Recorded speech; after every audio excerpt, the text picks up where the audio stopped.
Hello, and welcome to Safe Space, episode 9. 9! We're back, baby. Yes. And who are we? You're probably wondering if this is your first episode you've watched.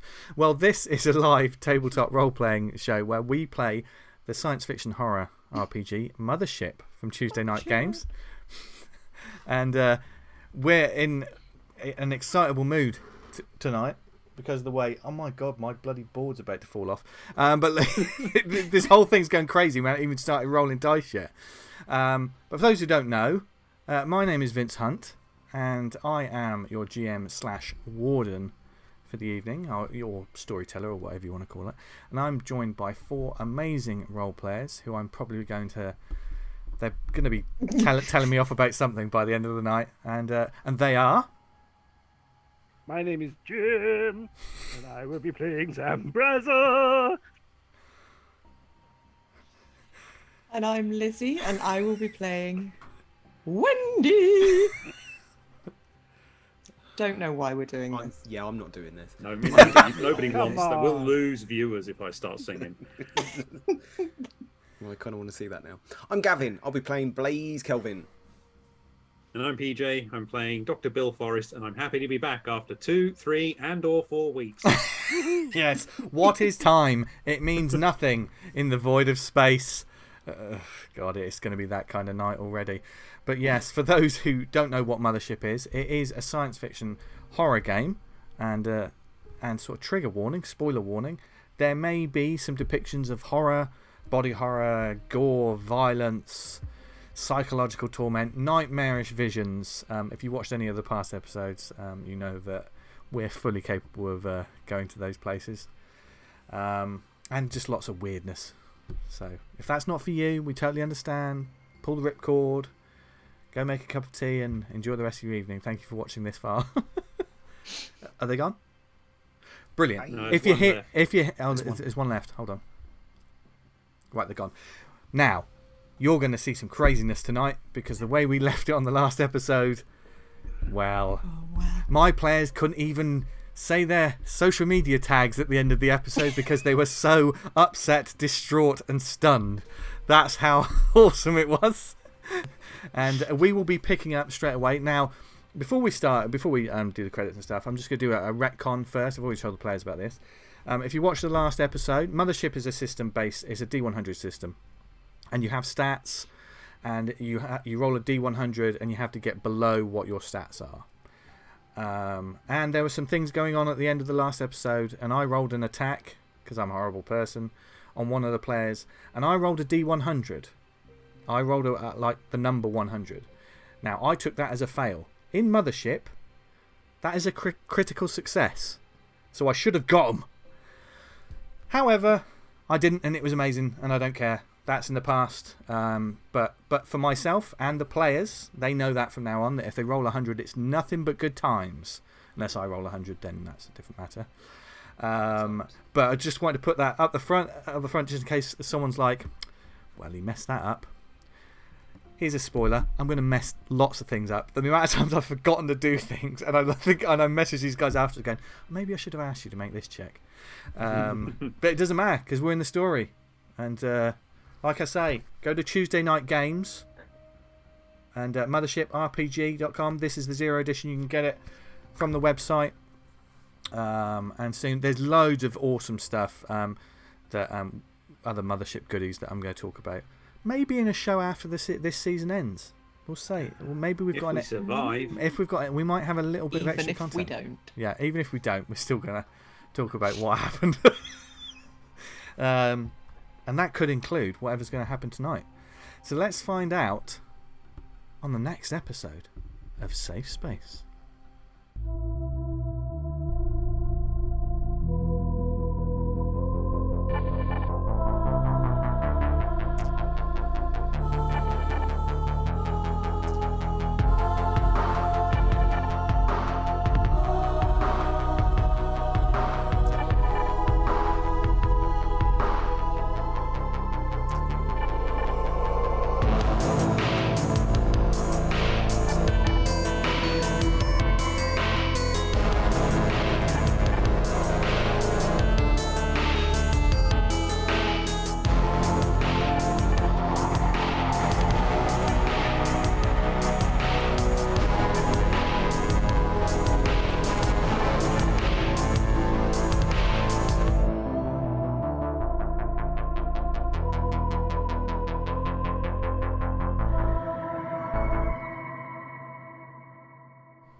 last we left off, in the cryo bay of the Icarus, the crew chose to try and wake up and rescue as many of those survivors that they found as they could. To help, the maintenance android Hutch activated an emergency override procedure to open the pods. As this was happening, and the gang began to pull potential survivors from their slumber, the room began to change. The floor began to sink inwards, empty pods falling down into the space below and whatever was there. And from there emerged vast tentacles made from organic tissues and mechanical parts. The party managed to get 3 survivors to safety, and most of them got out of the room, but not before Hutch was grabbed and taken away by the creature, and Wendy and Blaze were so horrified that they finally snapped. A cycle of fear and panic overtaking them, which was crazy. But it overtake them it did, as they witnessed the horror and then chose to run. Blaze shut the door before the tentacles could get out, although he did see them heading towards one of the cryopods that had opened, with its survivor still in there, waking up.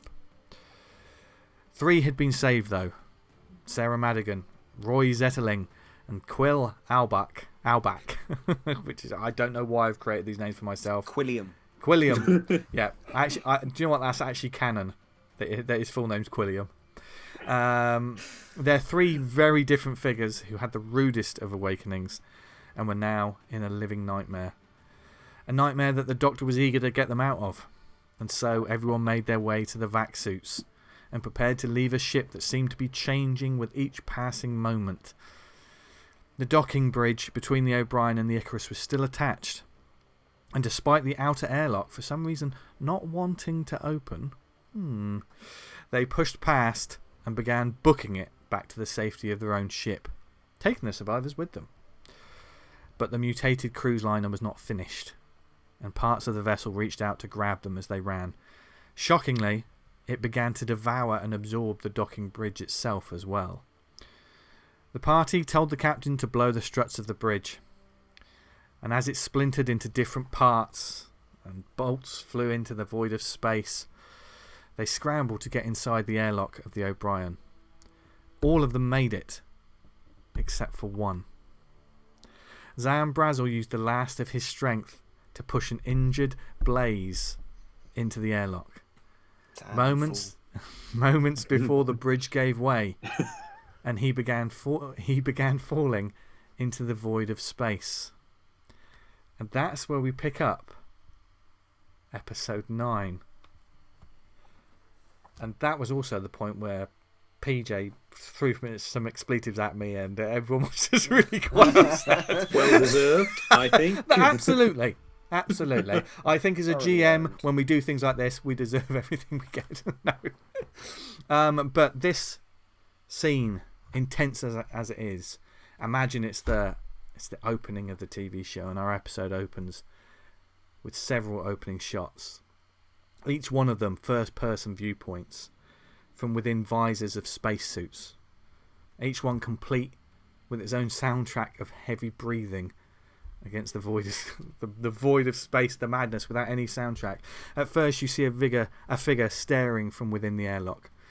They're looking at 3 other people in shiny new Icarus vac suits standing at the back of the airlock, and we can hear panicked voices from these people.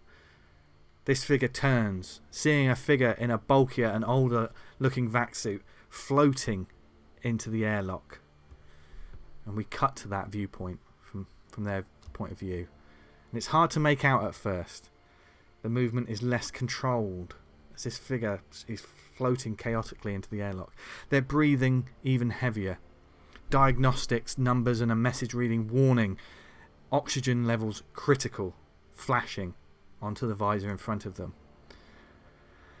As this figure, you see the hands of this figure reach down to staunch a wound in their leg that's releasing a dark crimson liquid into 0G.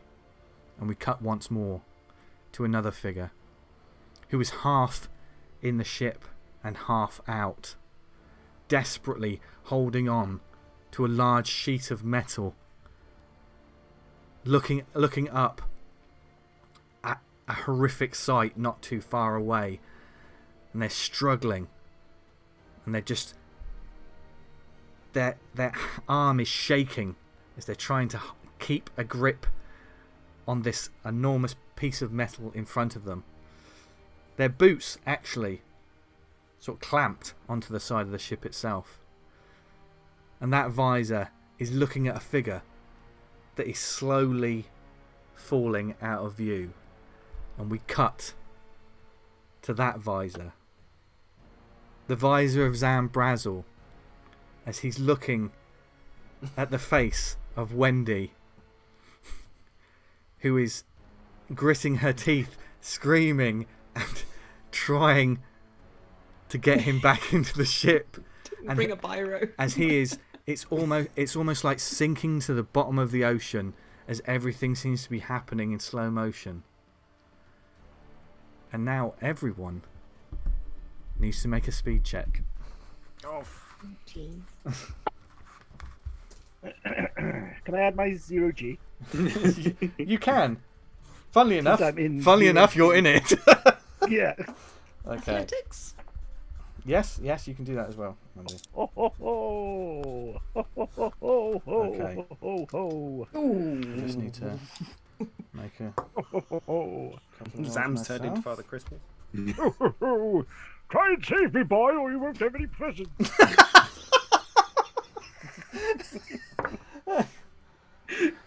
Oh my god. You may be going into orbit fairly soon. Okay. Right. It's a space delirium, that's what it is. Immediately we are starting off with action. Santa Claus. Me. Yes. Hey, Yes. are you up for Christmas? You ain't gonna get it.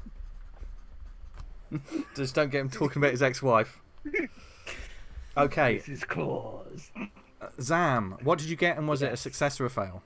It was a success. I rolled an 11. Ooh, nice. Wendy, what did you get? So I needed a 37, and I got a 72. Okay. 72, fail. Okay. Sorry. Bye. Bye. Blaze, what did you get? Fail, 63. Okay. Doc, what did you get? Failed with a 54.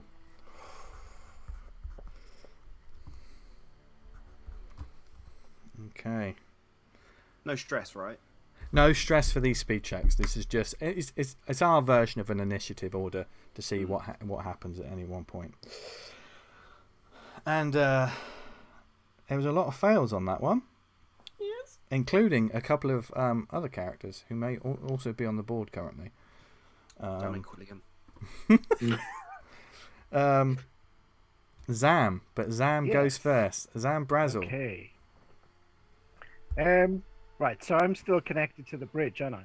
Yes, there was two. Essentially, if you're looking like this, the bridge was made up of several different metallic parts. Wendy's holding on to one, which is like that, and your one has separated for it. So you're sort of you're falling down like that. You're kind of like starting to slip below her. What would you like to do? Well, I think.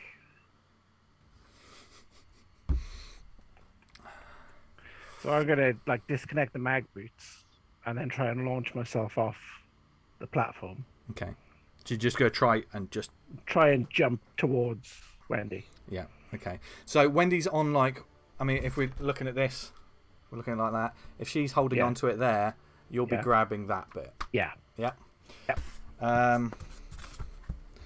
Then I will say, you can do it with the 0G. You can make the jump, but it's going to have to be a strength check to see if you can. If I can grab it, yeah. If you can grab it, yeah. And I can add my 0G to that, yeah. Yes. So that is going to be 44. It's been nice knowing you. Yeah, it has been nice knowing you. Because that is a 97.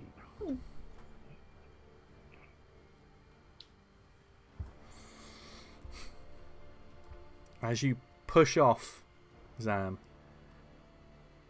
if that platform was solid, it would have been a decent. But of course, the pressure of you pushing it, there wasn't as much force, and you're scrabbling to try and find purchase. You're very short, but it's not like you're falling. It's not like you're plummeting. You're in you're in zero No, I'm in G. space. Yeah, so Yeah, you're in space. Yeah. Yeah. And as this is happening as well, just to paint a picture, this docking bridge has been explosively sort of disconnected. There is shrapnel and bits of metal like flying everywhere, bolts, and we're not talking like sheer bits that are going to cut any of the crew, but certainly there's lots of carnage about. Oh, and there's a strange moor that's appeared on the side of the ship that's been eating the docking bridge, which they, yeah. That's not a surprise. Lizzie looked very surprised then, but I did tell them last time that a mouth had started to appear. I was just wondering about the ship, and it's like, oh no, the Icarus. Yeah, the Icarus. Yeah. Not the Susan. Yeah, no, not the Susan. Okay. So ZAM, you're starting to you fall. You've begun. I'm off the bridge. I'm in space. Yeah. Is the part that Wendy's holding onto, is that still connected to the rest of the bridge? No, it sort of came apart, and she grabbed it. Yeah. If I remember correctly, because it was she grabbed it so that you could. So we're disconnected from the Icarus now. Yes, you more than anyone else. Wendy's got her mag boots locked in. So Wendy's locked into the Susan O'Brien. She's locked into the Susan O'Brien. So I'll just call over to the comms then, and I'll just say, Captain, move the ship away. ZAM, what the hell's going on out there? Just move the ship away. And a couple of things happen now. Firstly, Doc, you see as Blaze is spinning into this airlock, two of the figures in the vac suits begin moving to grab hold of him, to try and control him, to stop him spinning. The ones in the fancy suits. The ones in the fancy suits, yep. Two of them. They're the smaller ones. The smaller people are scrabbling to try and grab this guy that's tumbling through the air, and also he's... I know I painted a picture for you a bit, Gav, but I'd imagine that you'd be holding that wound to stop yourself bleeding. Yeah. So both hands are occupied. Yeah. So while they're doing this, and it's going to take two of them, they're not going to make a roll for this because it's not like they're, because you floated in, so they're going to grab hold of you, and this is Sarah and Roy have begun moving over. What's Quilliam up to? Well, they begin pulling Blaze sort of downwards. So you'll be able to get to the floor at some point, but you can hear the panic voices. Doc, you see Quill begin chung, chung, chung. He moves over to the doorway where Wendy is, and he connects his boots, and he looks around, and he leans down, and he grabs hold of the thing that he does the same thing that Wendy's doing, and he turns around to look at you, Wendy, and just goes, "Go! I got this!" He's going to make a roll.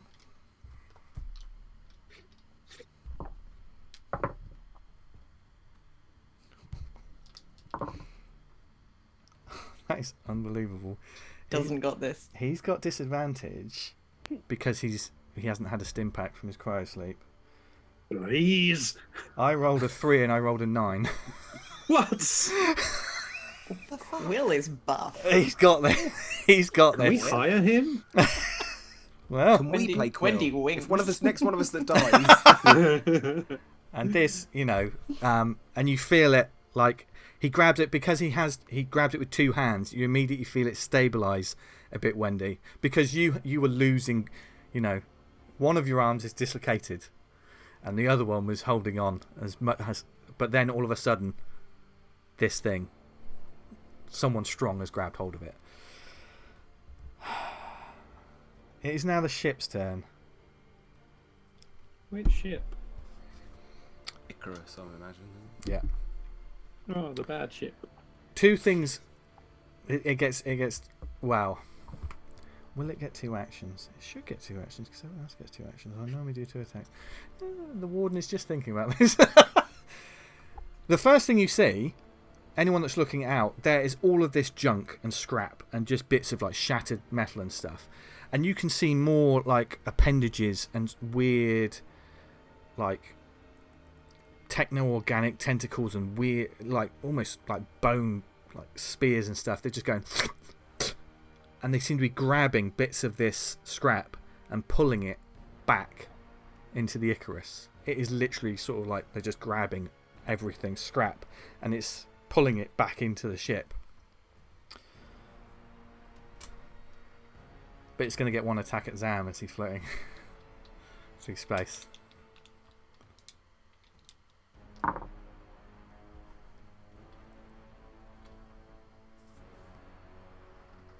Rolled an 88.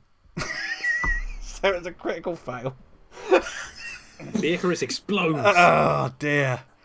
The Icarus is now depressed.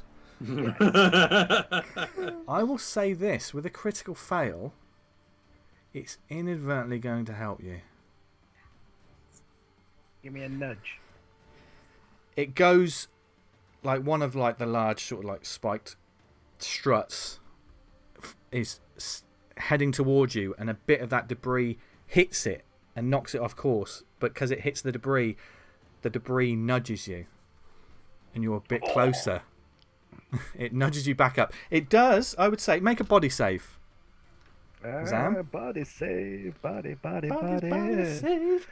Can I add my 0G to that as well? Not to this body save, yeah, because it would have just. It's essentially the impact, the blunt impact of this debris hitting you. It's going to push you back up, but. That's a 91. 91? Okay, so. Yeah. So you're not going to believe this, but that's a fail. Is it a fail? It is. Oh, I should add stress to that as well, shouldn't I? Yeah. I'm just going I've got to add stress for that as well then. You don't, Doc. You don't. He's not close enough. He's out. He's out of sight, out of mind. You have no idea what's happening right now. Oh, fuck that. Thinking about it, I should have had stress for the last one that I failed as well, shouldn't I? Yes. Yeah. So you got some more stress on that. I'm on 21 now. Okay, and you take. Is that all? Yeah. You take 4 points of like. Right. Okay. Bludgeoning damage. Right. So the 4 points that I've got 2, and then I've got. Have you got a wound? Well, a wound. Yeah. So there's Okay. 1, and then the other one is the wound, and then I got to add two more on there as well. Okay. So could you roll me a D10, please, Jim? A 5.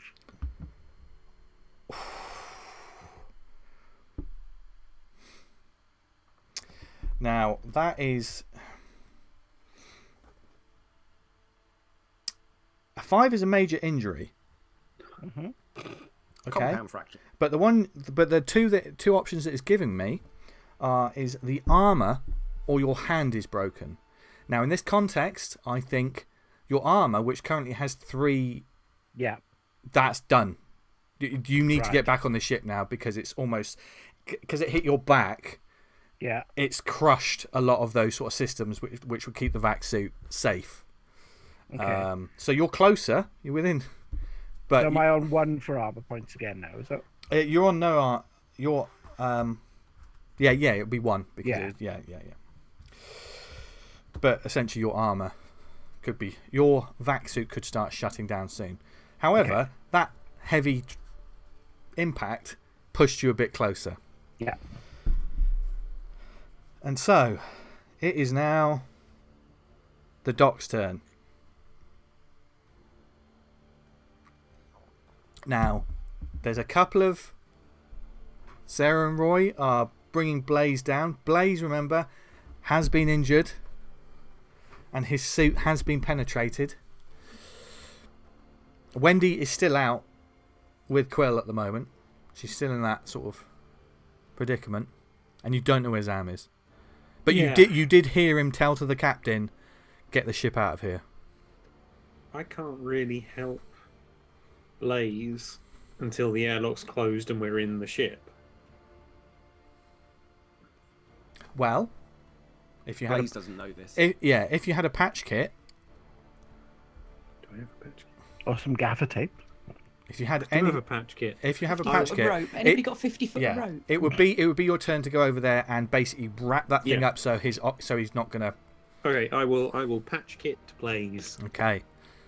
Patch me up, Duck. So it's not a medical kit, and you're still like badly wounded, of course. But you see the doc immediately just starts sealing it, and you see the visor that oxygen critical, and it immediately just it disappears.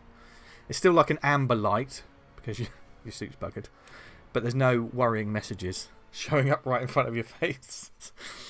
And whose turn is it next? It is Blaze Kelvin's turn. Fuck, what can I do?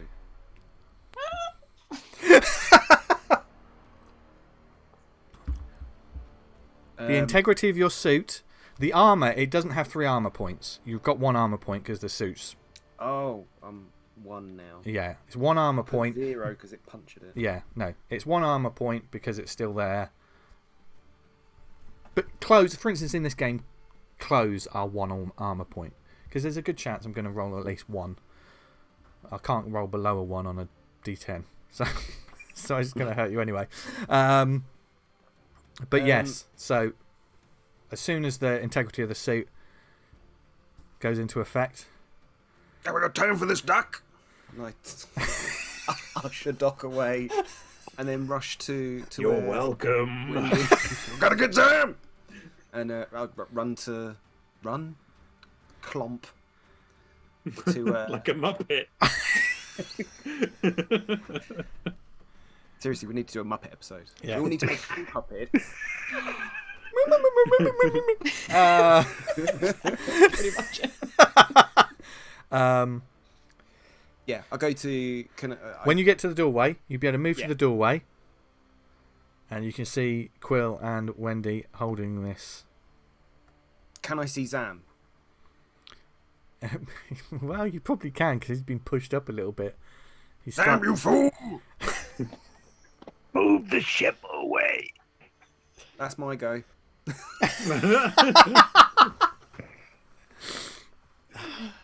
Thanks, Blaze. Also, I'm there to help anyone else. Like, Yeah. Do I take any abuse damage? So what you're essentially saying, that was your sort of movement, but you're going to give advantage on whoever's going to. If that's possible. Yeah. Yes, of course. Of course. Thank you. Yes. Of course. Make sure Very Zam kind. heard. Of course. He's a damn fool. Well, it's going to be interesting because it's Wendy's go.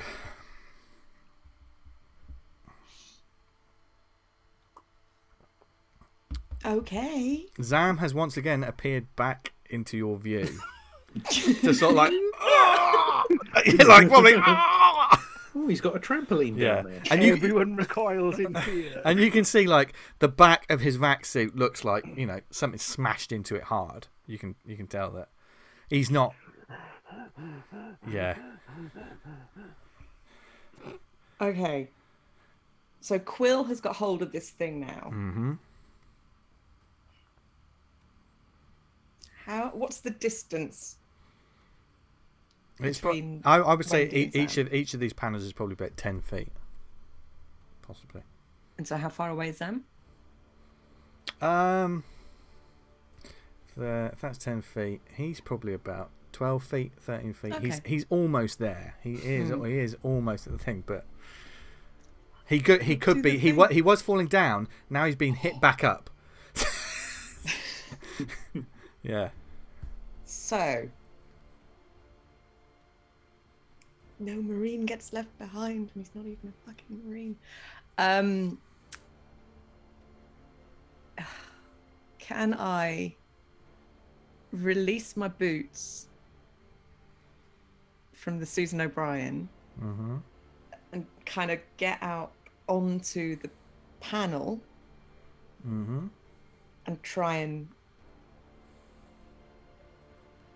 So I guess I'm going to have to sort of like the way- pull myself out into the Yeah, void of yeah. space The- and slide gracefully down the panel, Yeah. hooking my boots under some sort of strut or thing whilst grabbing for Zam. So the way That's the ambition. yes, Could the you way just walk on the pan? the way that, I mean, it may be less intensive on whoever's holding it if she does what she's like, because almost it'll be like she's pushing off from the side of a swimming pool and sliding all the way down to try and grab you as you pull past. And Blaze said he was going to help. So when this happens, when this happens, He's just got some pom poms. yeah, Go, Wendy. yeah, you can either give her more force, or you can hold on to the strut itself. You can help Quill and give them more stability. I think I'll hold on to the strut. Okay, I think that's which a sensible option. which will give you advantage on this check, God. Wendy. Oh God. Okay, This purples is going to be and blues.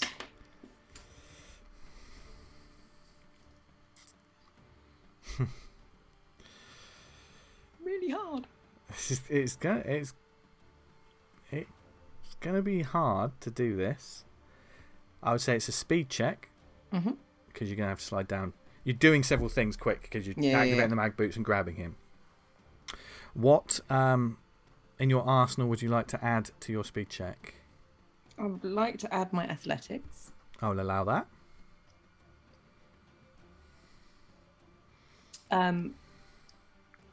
I want to add my theology, but I'm having a complete crisis of faith. Yeah, you've given So up on I'm your not god. sure that it's like, if there is a god, show yourself now. But I'm not sure that's going to Yeah, work. yeah. So yeah, maybe it's just my athletics. I don't think military training really covers this. Apart from the determination not to leave anyone behind. Let's see. Let's see if I can help you out a little bit here. Your stats. Because this is a very brave thing to do. Basic training provided to all military personnel is the military training. Does it involve sliding And on broken doors do you know what? in space? Do you know what? I'm going to allow you this purely because it's built in. No one gets left behind. That is part that's been. I'll allow this because it's because I mean I'm not sure what Wendy's speed is. She may have advantage, but this is still a difficult check to do this. So I am looking for a 47.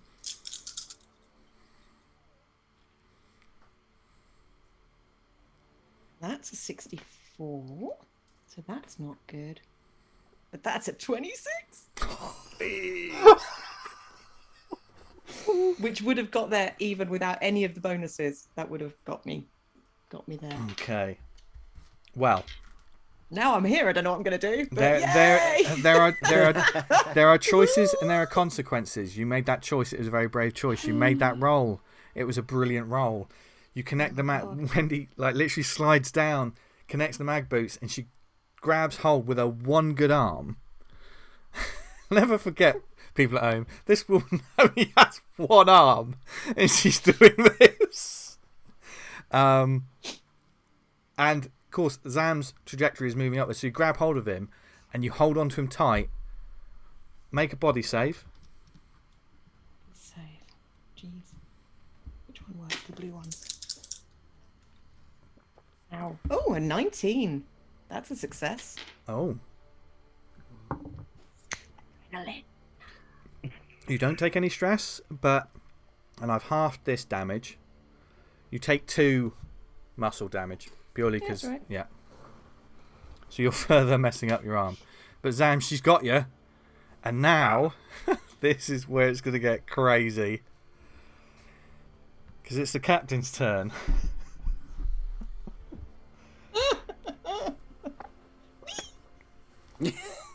And Zam told her to move the ship. He's still telling her to move the Yeah, ship. yeah. And she's like, and she's looking at. You can see like, you know, as we cut to the captain, she's looking over and like, there's strange bits at the front of the ship. Like, it seems like part of the windows are smashing and more sort of organic bits are coming out the windows. And like Wendy, as you're holding Zam, you sort of look up and you can see where this hole, there's more sort of appeared on this ship. There's also like a strange sort of organic texture, like almost like tree roots just begin growing outwards. It's almost like the ship is starting to change even more. And you can hear the captain go, "What in the Sam house is that?" And then she's going to try and she piloted it one way and caught some of you. She's now going to right the ship and she's going to make a piloting check.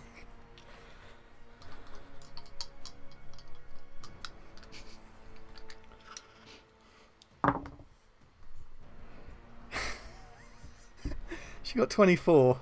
This woman. She's so good. She's so good. Like, every time I needed a roll, bloody hell. He's the captain. Yeah. However, so she begins. You begin feeling it go. And Doc, in the airlock, you feel like, you know, you want to move backwards. If it wasn't for the mag boots, you might go off your feet. Blaze and Quill, like, there's an immense amount of strain on you as the ship begins moving in the opposite direction. Ooh. And you're holding on to this sheet of metal that has two of the crew hanging on for dear life as the Susan O'Brien is moving away from the Icarus. And you can see, like, as it moves further away, you can see like bits of the metal, you know, the rest of the scrap is still being grabbed from the air, and everything starts shifting and moving. All of your stomachs just want to turn as she's making like a proper move to sort of stop and begin turning and pulling out of the reach of this thing. It is very, very intense. But she managed to get it out of reach of this creature. This creature does no longer has reach to get any of you. However, the ship is moving, so we're going to get another speed check. We're going to have one more round. Because no one's out of the woods yet. Okay, Zam, what did you get? 81. 1. Makes sense, because you're just hanging on for dear life. Yeah. Okay. Well, that makes sense. Wendy, what did you get? 50. 50. Blaze, what did you get? 38. It's a fail. Oh, that's a fail. Ooh. And Doc, what did you get? 40, which is a fail. Failures all round. So the first round will go to the creature, and you just see this thing is just changing, and it's just gobbling up more and more bits. You see a bit that not too long ago, just seconds ago, Zam was in that area, and it's just gets taken. And crazily enough, it's Blaze's turn. As the creature can't reach you, it's just devouring whatever is there as the Susan O'Brien is getting. I don't know. Just remain as ballast and Okay. like hold on. Okay, then I would say make a strength check with advantage because you're not doing it alone. Oh, Quilliam. Strength. Can I add athletics? Yeah.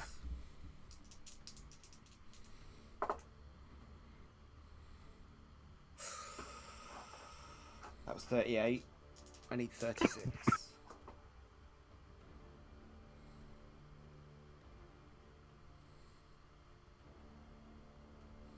Two.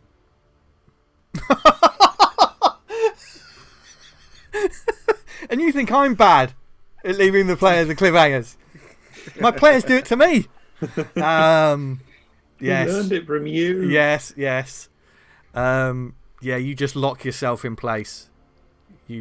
You're completely just in the zone, just ignoring the pain, the thunderous pain in your leg. I'm like Ultimate Warrior. But this thing, jangling on the ropes. only without do that with one hand. And this thing is as solid as a rock. Doc, it is now your turn.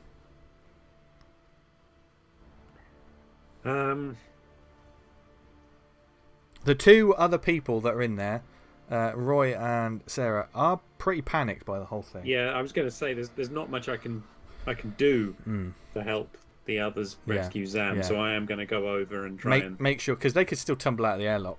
yeah, just make sure they're stable, make sure they're okay, check on them, try and calm them down, all that. Yeah.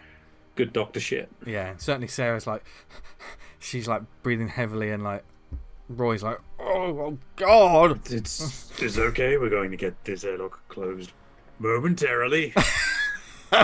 Space is just moving at a vast pace behind him. I will say, it's not, you're not going to get stressed for this, but just make an intellect check, because you're just trying to calm these people. It's almost like a social check, just to make an intellect check. 27, which is a success. The good doctor's words. It keeps them like, just keep focused on me. You know, don't look behind me. For God's sake, don't look behind me. Look into the black emptiness of despair behind me. And as you're saying this, like, Dr. Forrest, you feel Sarah's hand just grab hold of your glove, and she's just holding it for dear life. But well done, Doctor. Good shot, Doctor. Very good shot. Extra points to people who get that reference. Right. And with that, it is Wendy's turn. Yes, Wendy's turn. Let me go, Wendy. No. Let me go. No. This is like that.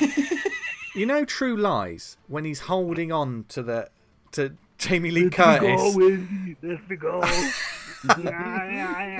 Everything's speeding along behind them. Yeah, Zan pleading with you, Wendy. Okay. No. In the ship. So I don't know if this works. Because I don't know anything about science. So this is going to Neither do I. Hey. This is cinema science, i.e., holding none of it on to matters. Zam. No. And I were to pull a gun and shoot into the Zam. void of space. Shoot Zam. Let me go. All right. Bye. It wasn't a rescue mission at all. I just wanted your credits. Hey. Would that create momentum? I think even in science it would, yeah. Even in science, would it? Yeah. Yeah. Okay. Yeah, it's going to propel you back Yeah. towards the ship, yeah. That's what I'm thinking of, like, kind of to shoot. We're back to the A-team tank thing of just like controlling your movement, which is my. I love this. It's so crazy. It's so crazy and over the top. And Jerry Bruckheimer, I am all If that for doesn't it. work, I will just use core strength. Oh God, Wendy's got loads of that. She climbed up a monster a couple of sessions ago. Okay, yes, you can do this if you want to. This way, I'm reckoning we can both kind of. You have to factor this in, Wendy. Mm-hmm. The hand that you want to use the gun, you have a dislocated shoulder.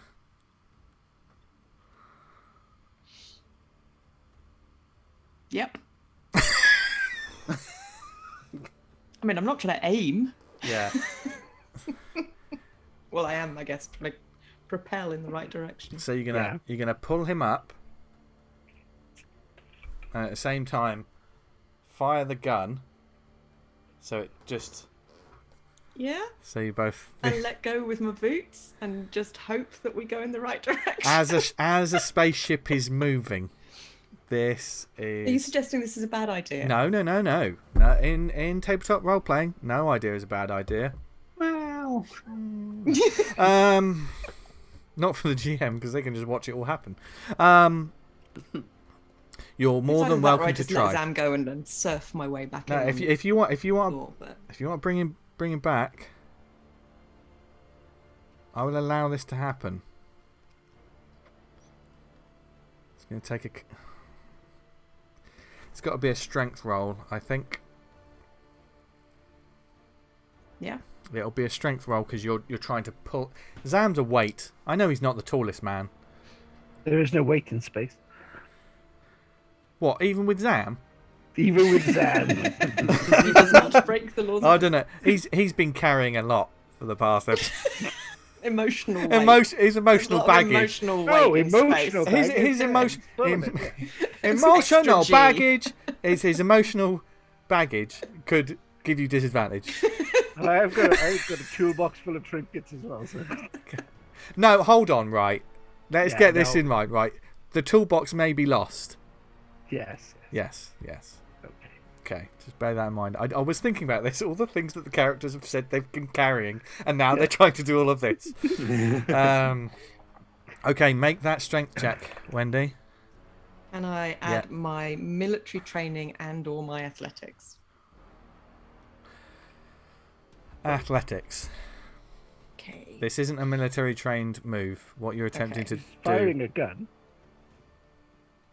So I'm trying to get... Nice try. 43. Blue or purple? Jim, blue or purple? Which ones are the best? I can't remember. Blue. Blue, okay. Blue is what I picked up. So.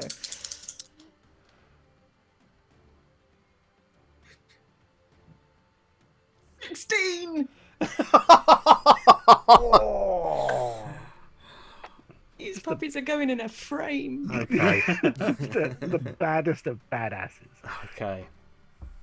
This crazy probably doesn't work. Science experiment.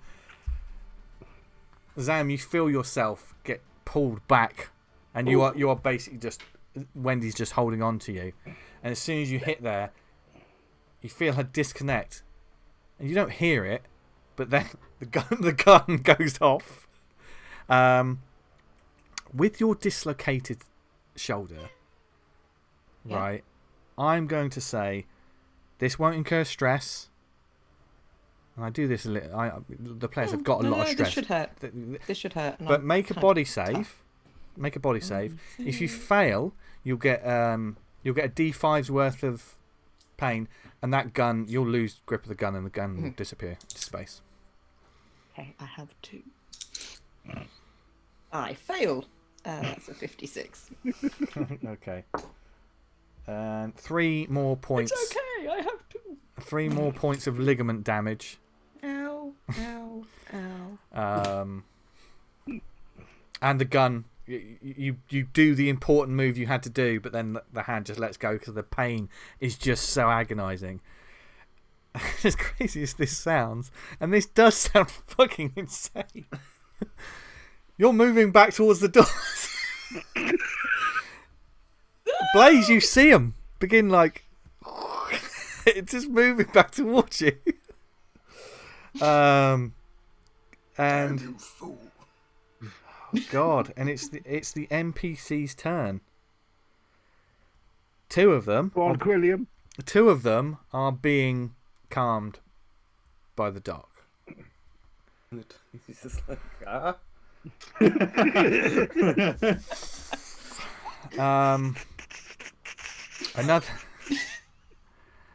Another one. Quill sees that happen. Oh, what is he going to do? Is he going to do something as stupid as everyone else? Yes. No. If he wants a job. No, he should just Come stay with on me board. if you want to live. Otherwise, Zam sacrifices in vain. This Jim wants his character to die so bad. Can you hear this? Can you hear this? Can he grab us? Quill's going to reach out to grab you, and it helps because Blaze did so well on his check that he's locked it in place. That Quill's he's still going to keep hold of one arm, and he's going to reach out to try and grab you.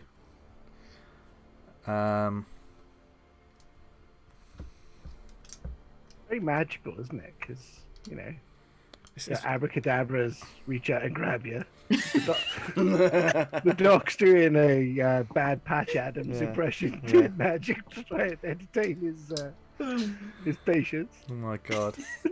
Right, okay. So he's going to try and... That face.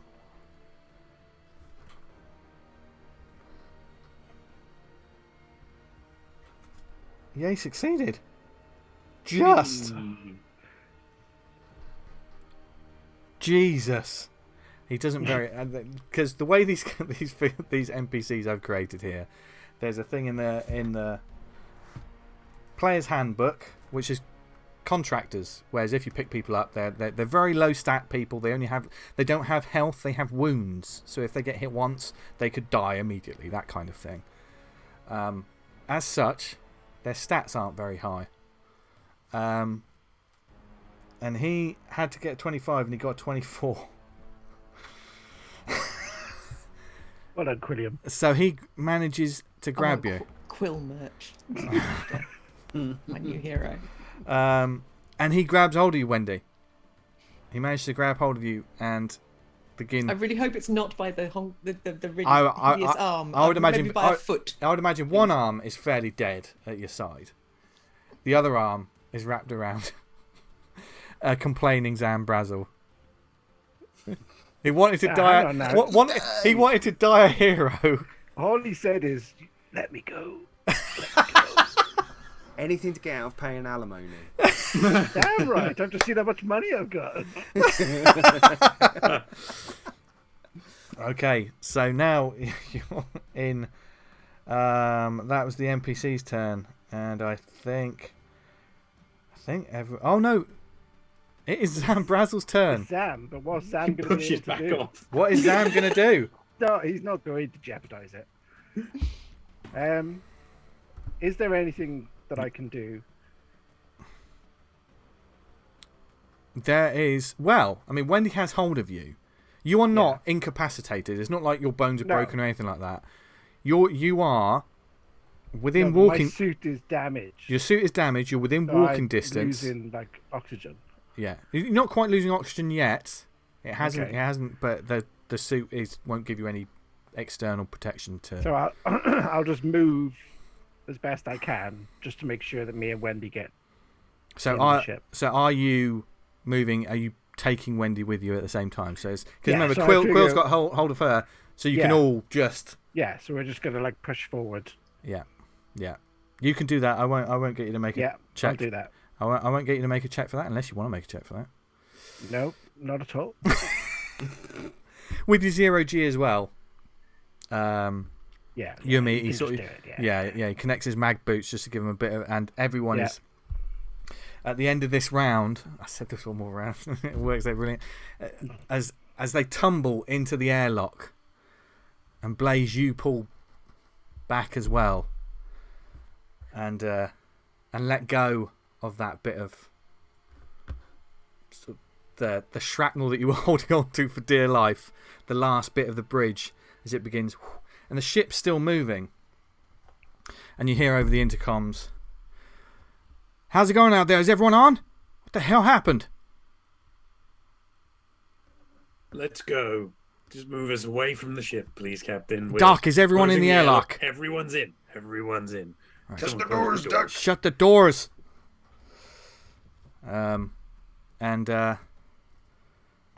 You get in. You manage to tumble in, and the airlock doors. It hasn't fully started doing all its checks and everything. It's just made sure you're all in. And you see the captain in the bridge. She's just flicking switches, and she looks in some monitors, and she can see that the Icarus has started to turn. She's like, "Oh my God." And it's her turn.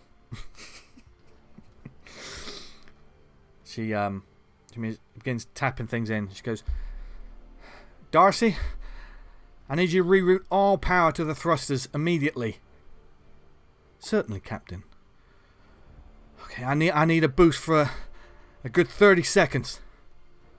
Give me everything you got. She immediately gets on the comms, and you just hear it over the airlock. I hope you're all strapped in, because this is going to be a bumpy ride.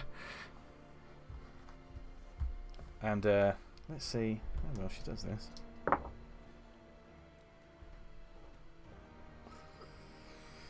It's not going to be without pain.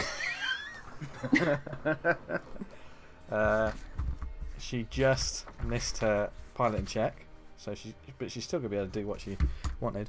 And you see her, as you see like the charts and the data pads just sort of going boom, boom, boom, boom, boom, boom. Okay, ready in.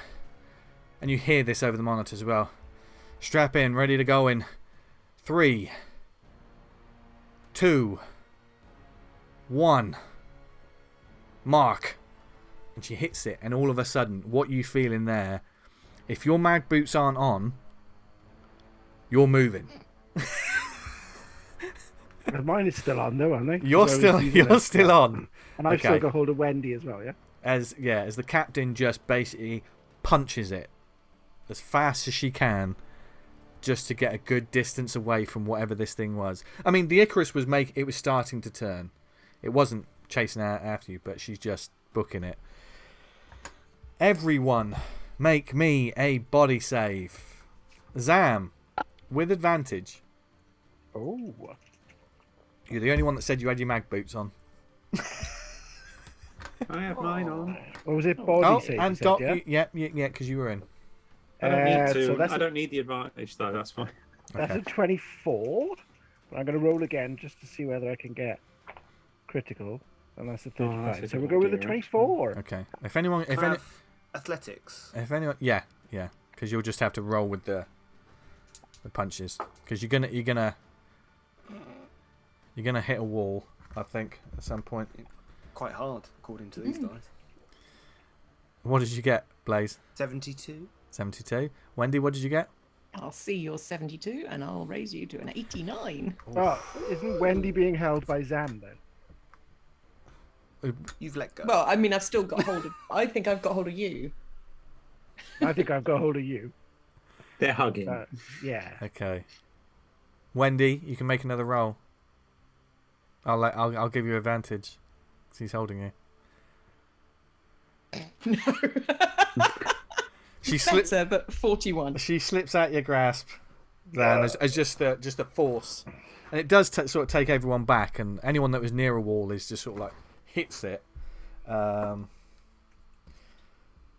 Both Blaze and Wendy take another 4 points because she failed that. I got a 2. You rolled a 2. I rolled a 2. Yeah. You can keep those 2 people, the ones you've been keeping calm. You can make sure that they're all right. Quill, however, I roll stress for this, by the way. yeah, this will be stress. This will be stress. So I will get stress after you. Should I have taken stress on? Yes, if you failed, you'll take stress on this. I roll a 2 and I still get 2 points of stress. Oh. Hate you, Vince. Quill hits the wall hard, and he's unconscious. He cracks his head on the inside of the helmet, and he's just knocked out. Like a prize fighter just absolutely took him out. Not dead though. He's not dead, but there's a he just sort of hits through it. No, he's not quite dead. He's not quite dead. He's almost dead. No, he isn't. And then eventually, after a while, and the whole thing is just sort of shuddering, and it's chaos. And if it doesn't induce stress, I don't know what else would. I'm not going to get anyone to make a panic roll though for this, because even though all of this is happening, in the back of your minds, you are moving away from wherever you were, and there's something about that makes you feel better about what you're experiencing right now. And then eventually things begin to slow and calm down, until they settle. And you see one of the monitors on the top of this airlock. It begins running the sequence for compression. I've forgotten the name of it now. The routine that astronauts, when they go back into... Yeah, it is compression, isn't it? Yeah. Decompression. Yeah, decompression. Is it decompression or is it compression? Yeah, no, it'd be decompression. Yeah. And you start to feel your stomach's turning as all that happens, because that is quite an ordeal. That's a strange thing to happen anyway. Before eventually the light goes green and you're back on the Susan O'Brien. And that's where we're going to take our break. Oh. Join us back here in 5 minutes to see how the crew feel after what they've experienced over the past... I mean, it's been sessions for us, but it's only been like a few hours to like half a day for them. But yes, see you in 5.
And welcome back. So, the crew made it back to the Susan O'Brien. Battered, bruised, in all kinds of a state. But they are all on, for the most part, in one piece, and they are not alone. As they have 3 people with them, one of them currently unconscious. As the routines complete, and the green light means that they can enter the ship properly. They're all in their vac suits. Some of them, the 3 strangers, all in shiny new vac suits. And then there are 4 people with quite battered, some of them smashed, cracked and like torn vac suits. And a lot of them in a lot of pain, I'd imagine. Wendy's, I don't know what it's like. Doc, your forearm is stinging once again. Once the adrenaline begins to sort of it's still pumping through all of your veins and stuff. Once it starts to wear off, that's when the pain hits, and it hits again because you haven't taken some pills. You know, you don't want to take too many pills. Drugs for mugs. Just say no. Just say panic check. No. So, but you are all basically breathing, and you have a moment. So, like, as you just see, you see like the large figure of Quill, just sort of, he's unconscious there, and the other 2 are quite quiet. The doc has calmed them, but they're still. Sarah's so breathing Sam's heavily. Gonna help Wendy up, and give her a hug, and just say, "You should have let me go." Just pop it. Can you pop my shoulder back in? You're currently all in your vac suits. You've still got the helmets on and stuff. I don't know whether I can pop your shoulder back. It'd probably be quite difficult wearing a vac suit. I realise I'm asking the wrong person. Let's get these vac suits off and then everybody get to the med bay. I'll just kind of lean in towards Zam and kind of bump helmets with him. Yeah, kind of like.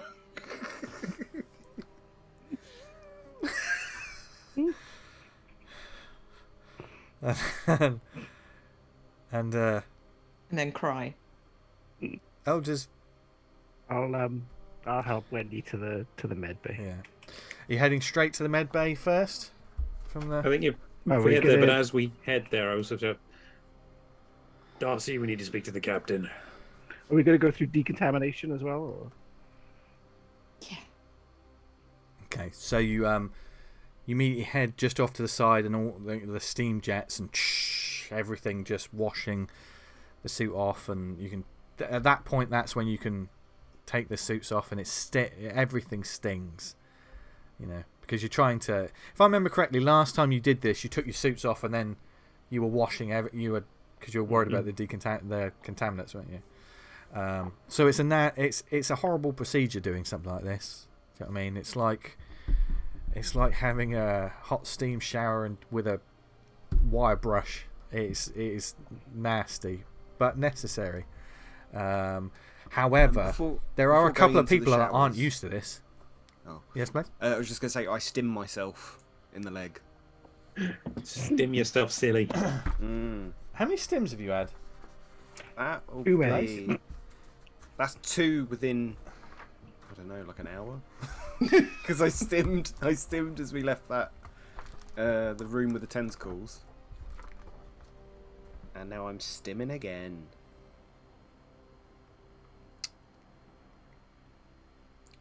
Give me a body save. Do you openly do this as soon as like you take the stuff off? You immediately just pull out a stim pack and. I'll be at the back of the queue, so I'm not secretly doing it, but I'm also not showing anyone else. I don't believe anyone saw you do the other one either. I think you did that before. No, I was on my own. You're on your own. Yeah, already gone. Yeah, make a body save.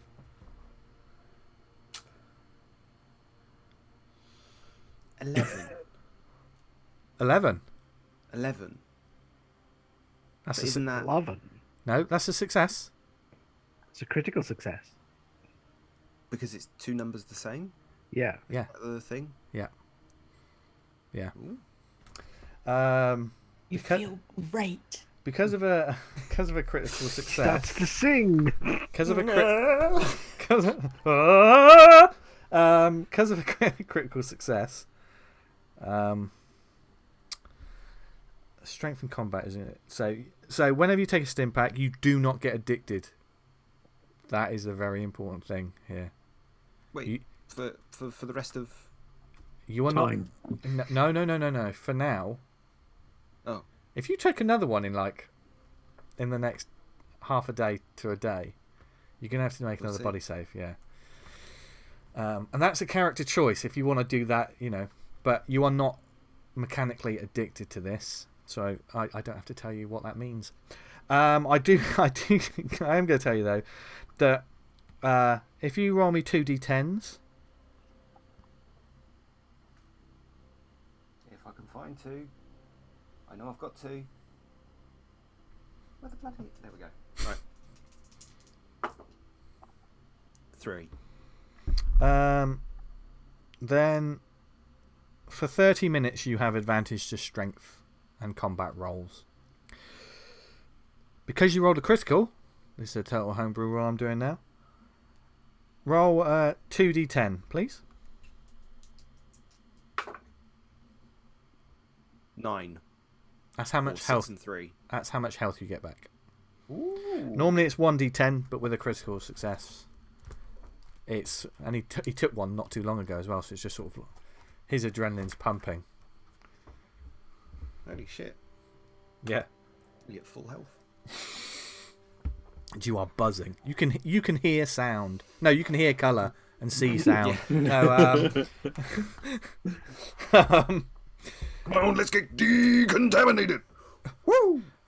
and there are, of course, the rest of you know this, Joel. You've been on sites and you've had to do this sort of thing. There are a couple of people. Who's waking up Quill, by the way? Are you just dragging him in? He's out cold. I think I probably would have maybe asked Blaze to get him. Don't worry, Duck. Got him. No, fireman carry him. Okay. Fireman's left. Yep. Yeah. Not looking where his head's being No. bonked by door frames. Yeah. He's like, oh God. I mean, it certainly wakes him up. And Knocks it back out. what's happening? Oh. And the decontamination process, you're used to it. There are 3 people on this ship that are not used to this at all. And each of them are going to make a body save to see if they get stressed about this. I'm going to try and stay with Sarah and hold her hand, try and, if I can, keep her as calm as possible through the process. Okay. And she probably stands, so she'll get advantage on that. The other 2 have disadvantage because they haven't had a stim pack. They're still cryo sick. So let's see. Would I notice this? That You know this, that they're looking. I mean, Quill, he had his clock cleaned, but Roy's also looking. He's looking pale, like. Ooh. Blaze, did you give them the stims? They were for them. What did you do? Well, I'm pretty sure I gave one to Wendy and I had to take one because of my leg. But we saved them. That's the important thing, Doc. Have you got any stims left that I can give them now? Let me check. No. How many did you take? Oh, it's tough to tell. It's been a manic day. Come on, let's go. You can see his eyes, Doc. You see his eyes. The pupils are. Plates. Right. Yeah. I don't say anything else, but I do file this away for later. The Doc will remember this. Zam's going to pull that inhaler out of his pocket and just say to the dog, "Is this any good?"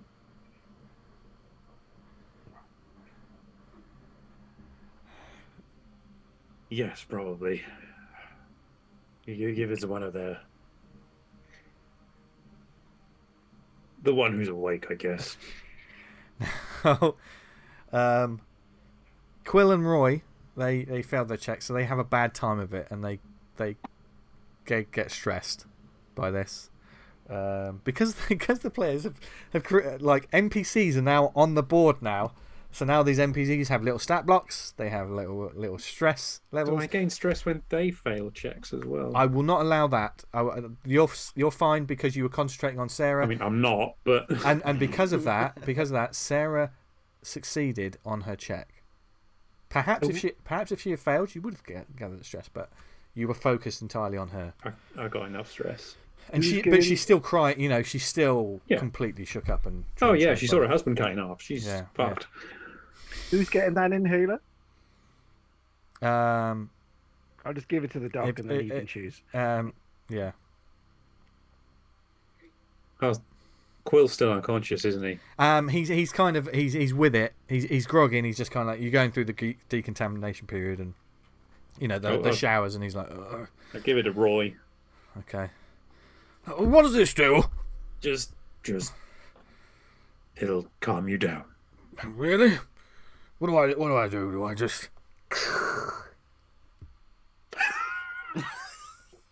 The hell was in that duck?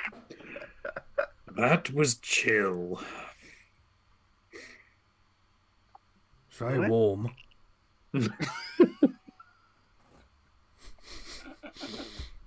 Yes, he's not going to be much use for anything for a little while, but he'll at least be calm. Hey, buddy, how many fingers am I holding up? Oh. Wow. You've lost one of your fingers. Is that a real moustache?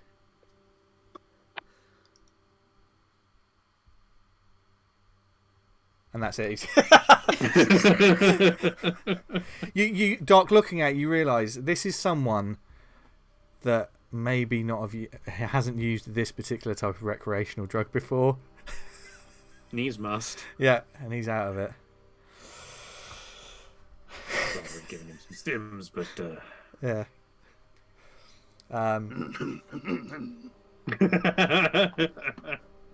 So you get out of the decontamination showers, raw, hurting, and you can all make your way up to the med bay. These new people obviously don't know where they're going. They're very confused. They're like you notice that Quill is the one that's a little more. He's kind of with it.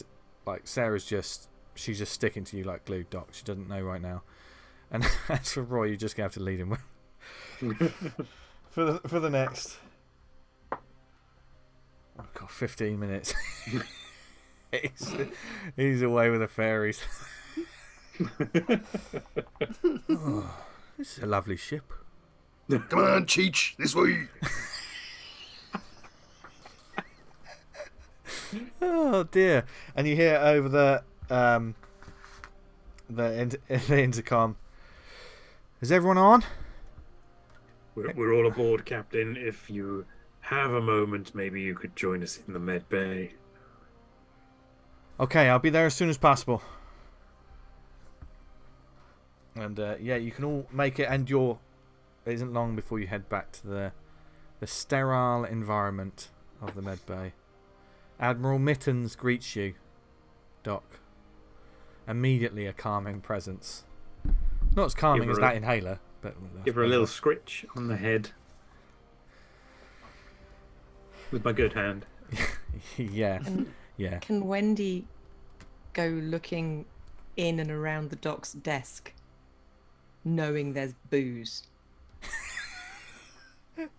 Immediately, you see Wendy sort of moves and starts looking through cupboards and stuff. I walk. Also, over. she does a bizarre thing against a wall to pop her shoulder back in because nobody else seems to want to do it. So. Oh. I know I've got damage. Yeah. At least it's back in its socket. Yeah, give me a strength check with advantage. I'll allow the military training on this. That's a 62, so that's not very good. That's a 43, which is very good. So yes, just save. It stings, it hurts, but you immediately... And the rest of you just hear the... like that. And you turned around and... You know I was going to fix that for you, right? You've got a line of people. Everybody's got an appointment today. Yes, well, and I then just open a cupboard at the bottom of my desk, pull out a bottle, and offer it to her. Yeah. I mean, he starts swinging. It's a screw top. What are you doing? That's how hardcore I am. Bites the glass. Yeah. Maybe share it around. We could all. No. No. Okay. Well. And Wendy sits kind of on the floor, possibly tucked away behind the desk, just with the bottle. Yeah. And Wendy, you look down. I say as you look at Wendy, you all look like just dirt and grime, and like Wendy has like it's sort of a little bit clearer where you can see she's been crying, but she just sat there with the bottle of booze. And you notice the quite clean new pair of boots that she has. And you have a moment whilst you're in the med bay. If Doc, you want to start? I do want to start just checking people over, seeing what I can do to. How's everyone looking? I've got a hole in the leg. I've lost a lot of health. I've got one wound with my gammy hand. Yeah. Yeah, I've got one wound, and then I've lost 2 extra health. Yeah. On top of that as well. I've discovered that my true guard was a fraud, and that everybody's a bad guy, and I'm one, and yeah. You might be beyond my capabilities here, Wendy, but Anybody else got a gaping wound? In my heart. Right, I'm at the front of the queue then. Interrupt, Duck. He just leans back on the med table, and you can see there is like a hole like that, like punched at the back of his thigh. Fucking hell! I didn't know it was that big, Vince. How are you feeling, Blaze? Oh, it wasn't a toothpick, man.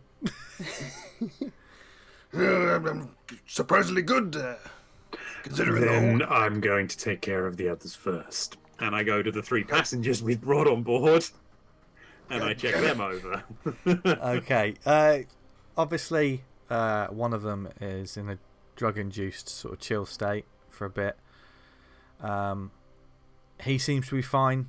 You do a routine sort of medical, like check their sort of heart rates and just their temperature. Just make sure everything. Quill's he does have a wound on the back of his head.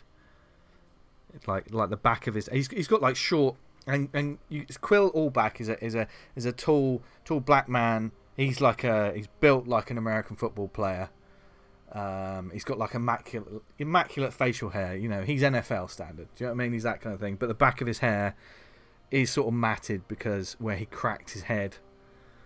I'll probably need some stitches in there. Yeah, patch him up, give him some painkillers. Okay, so just mark off the pain pills off the sheet.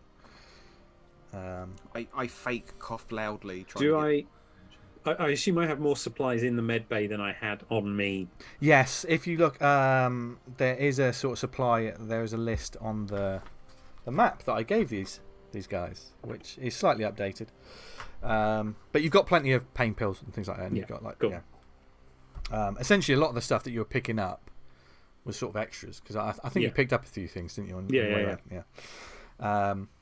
And there is, for instance, in this medical bay, there's things like a foldable stretcher, and there's like a med scanner. There's actual sort of like equipment for checking things as well. It's not just syringes and scalpels and stuff like that. Yeah. He's the one. Quill's the one with the physical damage. Sarah's she just needs a moment. She's absolutely traumatized. She doesn't know quite where she is, or what's going on. Okay, Blaze, let's have a look at you then. Okie dokie. I present my leg. Yeah. The dress uniform is ruined. That he's wearing now that he's out of his suit. I'm a bit too buzzy to notice at the Yeah, moment. yeah. Well, so this leg's going to have to come off, Blaze. What? You're not taking my leg, Duck? No, I'm not. I'm just having some fun. Oh,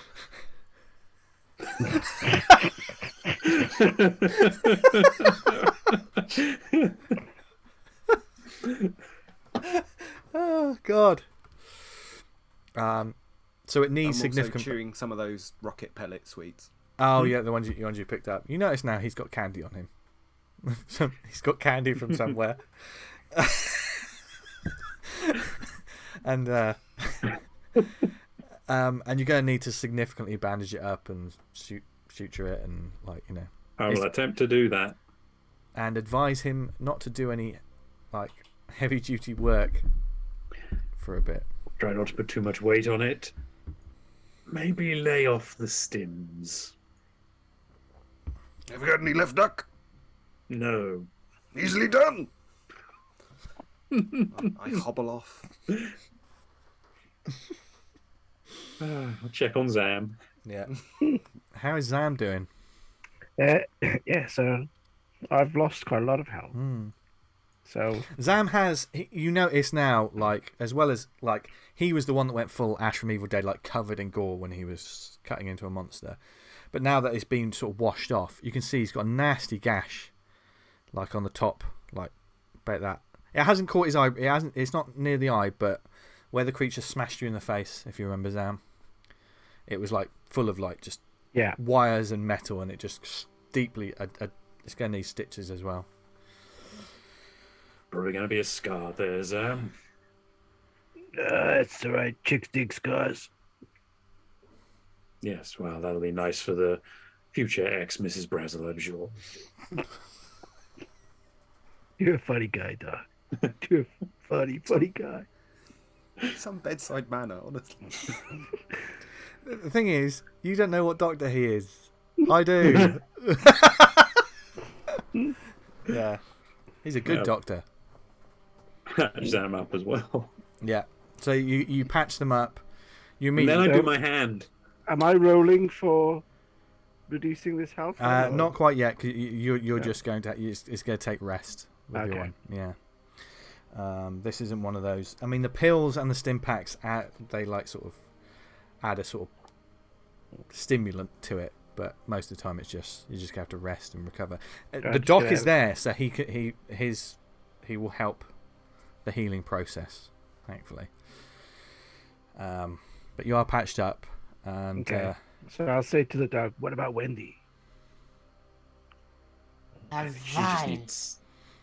just needs to finish that bottle and then rest time, possibly conversation about some counselling, maybe, Wendy. A new shoulder.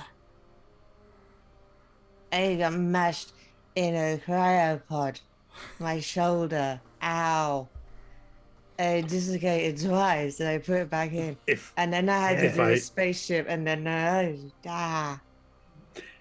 If I take a look at your shoulder, yeah. do you promise not to hurt me?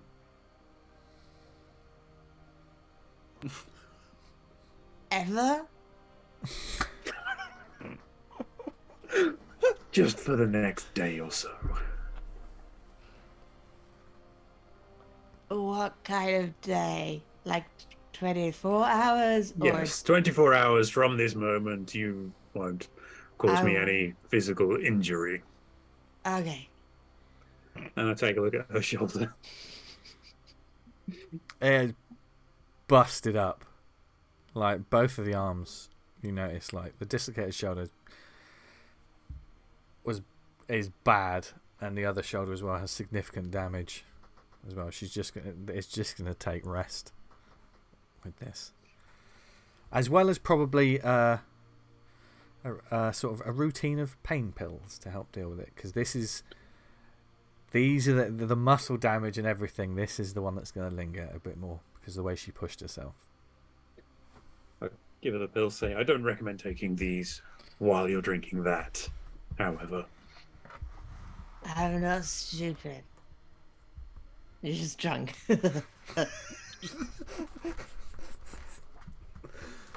Wendy, do you take any of the pills? No.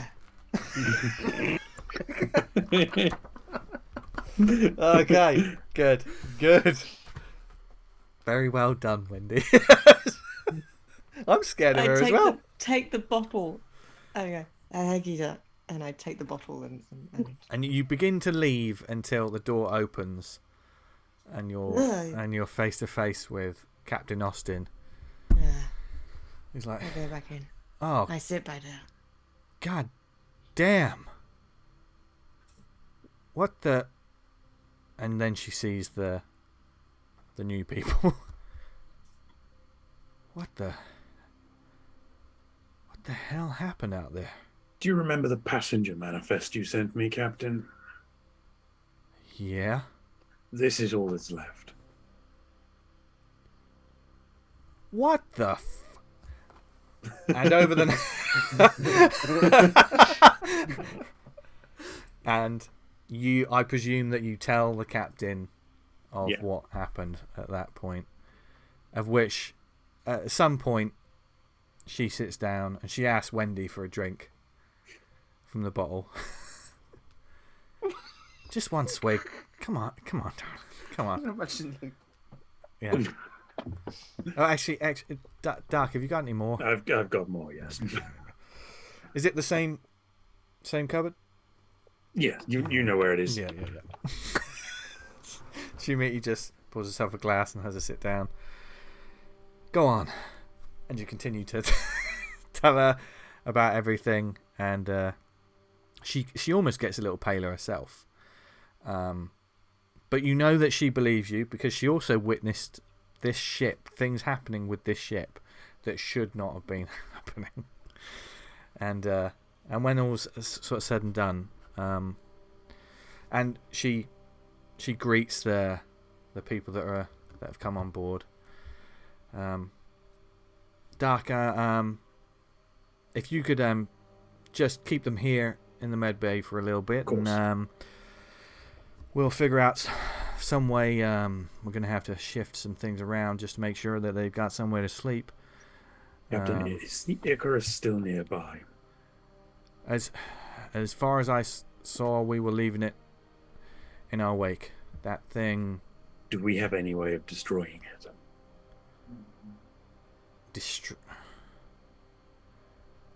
Yeah, if another ship comes across it, Captain. I mean, I know everything that's happened, but this ain't a military vessel. I mean, I know you've been through a lot, but did y'all bang your heads as well? Yes, several but that's times, not the Captain. point. The Doc's right. We got to get rid of this thing. Right now. Anyone else comes across that ship. And what do you suggest? Could we hit the power cells with the laser cutter? What power cells, Zam? Power cells on the front of the ship. Did you see? Did you even get to the front of the ship? No. We didn't get very far in the ship at all. Thing's alive. So what makes you think that the power cells are where they're supposed to be? I don't know. And that thing What do was... you suggest, Captain? Leave it there to catch up with us? Right now, I'm moving as fast as we can away from this thing. And I know there's no large mirror in this place right now, but I can see the state of y'all. And you're in no condition to go firing that laser cutter anywhere. Zam? Damn it, Jane. I'm a doctor, not a military tactician, but even I know that we cannot let innocent people be killed by this thing. If any other ship comes across this thing, they may not be as lucky as we were. We have to do something. We have to try something. Keep our distance, yes, but... Yeah, I'm with the doc on this. I need y'all to come with me right now. I'm sorry about this, folks. We're just gonna figure this out. The doc will be with you in just a moment. Come with me. And she leads you to the sort of the planning office of the ship, leaving these shell-shocked. I mean, you can see like Roy's. He's like, he's like, where am I? I like to think he's having a staring contest with Admiral Mittens. Yeah. Oh, so fluffy. He's got the munchies. Yeah. Yeah. He's eating catnip. He's just crawling around the office. Some of these. Have you got any more of these delicious biscuits? The side adventures of Admiral Mittens and Roy. And you notice Quill sort of steps up and he's like, "Don't worry, man. We'll stay here." And she takes I you all will up. stay with them if that would be helpful. No, I think you should come with us. no, Roy. honey, you gotta come with us. He's very handsome. I'll get another pot of coffee on the go. Come on, soldier. And I help Wendy. Yeah. Damn it, Blaze, I'm not a doctor. No, you're not. Come on, let's go get you a coffee. Tapping up my nose. Oh dear. So you go back up to the planning room, and there's a reassuring hum of the ship before, away from these strange people, it's just the crew. And she sits down. Look, Doc, I know you're concerned about this thing, but right now my concern is this. You only just got away from there with your lives. This ship only just got away. Intact. Actually, not intact. I had to blow a good portion of my ship up just to get you all in. To have a chance of getting you all back in this ship. Now, correct me if I'm wrong, but we are still up that creek and I don't see a paddle in any of y'all hands. We ain't exactly going to outrun that thing, are we? I outran it so far. I don't know what that thing wants. I can contact the reg. I'm going to talk to Rooster. I'm going to damn sure make sure we get some more information and get some help out here. I'm going to get the message out about this thing and what has happened. But you got to understand, we were fucked before you even went onto that ship. And now we're doubly fucked. We ain't, without a coil, we ain't never getting home. And that was bad enough if we were rationing. And I know Dick was looking forward to doing that rationing. But now, not only do we have one less android, but we got 4 more human lives. And I'm including you on that, Blaze. Because, honey, you've been an absolute star, but I did not plan for you to be awake at this particular moment in time. Understood. Right now, we just got to think about surviving. We could put them in the cryopods. That's another thing. This ship isn't built for the amount of people that we got on it now. We should have left them there. I'm not saying that. I'm saying that thank the stars that you got these people out, but we need help. So what's the plan, Captain? Well, the plan is right now, I keep pushing this thing as far as it'll go. And I'm going to be looking in the rearview mirror that whole goddamn way. Y'all need to get some rest. That Marine there's got a hole in his leg that you can put a baseball through. Doc didn't do a very good job. ZAM got hit so hard he's actually spoken sense a couple of times, and that scares the hell out of me. It scares the hell out of me too, Captain. He's a damn fool. I'm agreeing with the doc. And Wendy, honey, you just need to get some sleep, honey. You look a little less beautiful than you normally do, hon. Okay? No, don't sleep now. Oh. Look up, soldier. Oh, well. You're right, Captain. Not just about the sleep, but about the help. Need the help. Now, I'm going to contact whoever I can about this, because we're frankly stuck. And we just got to keep moving. Doc, I know you got a clear head on your shoulders. And it may be because Wendy's just drank most of your booze right now, but you got to make sure those people are okay. I have no idea who those people are. And if they came from that ship, then they're sure as hell not used to living like us. At least they're alive. Exactly, so let's keep them that way. Let's not accept any more suicide missions, eh? Hell no. This is not part of our job description.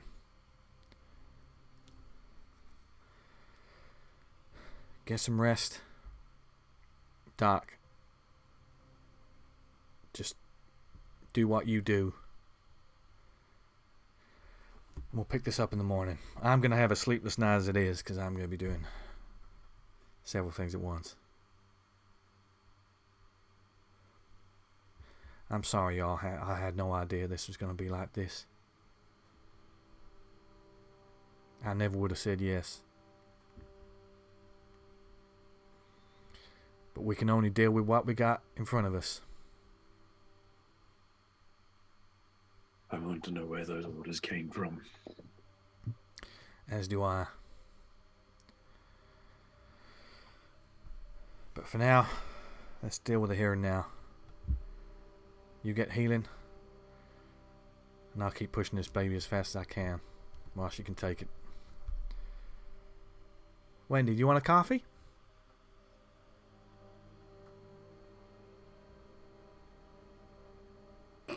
Perhaps you should get some sleep. Let's get you to your bunk. And the captain begins leading you, Wendy. Now, where do you tell her to go? Do you tell her to go to your barracks, or do you tell her to go to your happy place?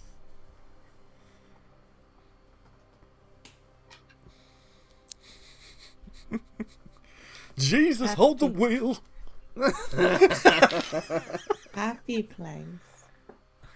Okay, honey. Now it goes as tools. Look, yeah, Lasers. Yeah, I know, honey. Look, because we made some sharp moves, some of those things may have been knocked over, but should be fine. Now, I'll be very careful. You are not here. The rest of you are not here. I don't know why I'm a British drunk person. I know. You came British. It's very good whiskey. Yeah. So she's left the rest of you three and is leaving Wendy back. She goes, okay. And the dark room is there. Okay, do you want to settle in here, huh? I'll go sleep now. Do you switch the light on? Or are you leaving it in the dark? I'll switch the light on. Okay. So I don't fall over anything. That's good, hun. That's good, hun. And when you switch the light on, what do you see, Wendy, in front of you? Well, from where we are by the door, just the racks and racks of tools and maintenance stuff. Mm-hmm. So you can't see anything? No, not from there. But if you go to the back of the room, around the back of all the shelving units, that's where you'll find the shrine. And you head back towards the shrine. Now, I just got to remember Wendy's got so many conditions mechanically right now. And Lizzie made her drunk. Okay. Oh, God. Now, which one of these affected the... Frightened. Frightened. Ah, yes. Your phobia. Oh, no. You see the shrine. Describe the shrine for us and the lovely viewers at home, Wendy. As soon as you... The captain is like, you gonna be okay, hun? You gonna be fine? Okay. I'll go check on the others and speak to these new folks some more. Yeah. Just rest that shoulder. And she leaves you, and you begin walking through these barracks, and it's almost look like moving through the library at the start of Ghostbusters. It's taken on a whole new meaning. And when you get to this shrine, what does it look like? So up on the wall, one of the side walls, there is a huge shape of an octopus, made out of bits of fabric and all bits of wicking and strapping, that, you know, bits of old flight suit that have been put together, and then anything decorative. So there's some post-it notes that came from the Echo 237, just little bits of tiny, you know, trinkets and stuff. But it's this, probably good 6 foot tall kind of octopus collage to greet me. As soon as you see that, you stop in your tracks. Could you make me a fear save with disadvantage, please? I'm guessing my theology won't help me now. Ooh, a 51 and a 70. Double fail.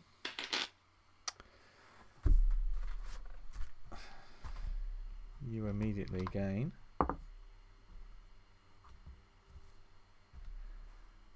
4 points of stress as soon as you see this, the tentacles flashbacks to the creature coming from below, flashbacks to the ship seemingly reaching out towards you. The more, just everything is just flashing back. The tentacle arm from this strange thing that used to be human that burst through an android's face. Everything is just a kaleidoscope of... What do you do? I'm going to throw the bottle at it. Yeah. The last dregs of whiskey. And I'm going to reach into my pockets and see what I found into my suit. In fact, I've not got my suit. I got my stuff that I had before. And I've got a pistol. And I've got a hand welder. And I'm going to take one of them to the whole thing.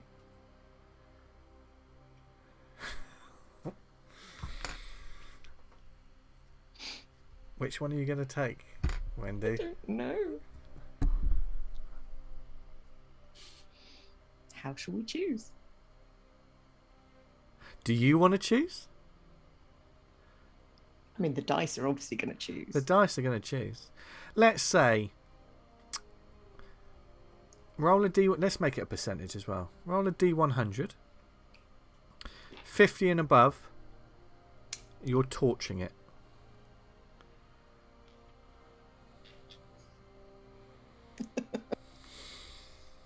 Nice.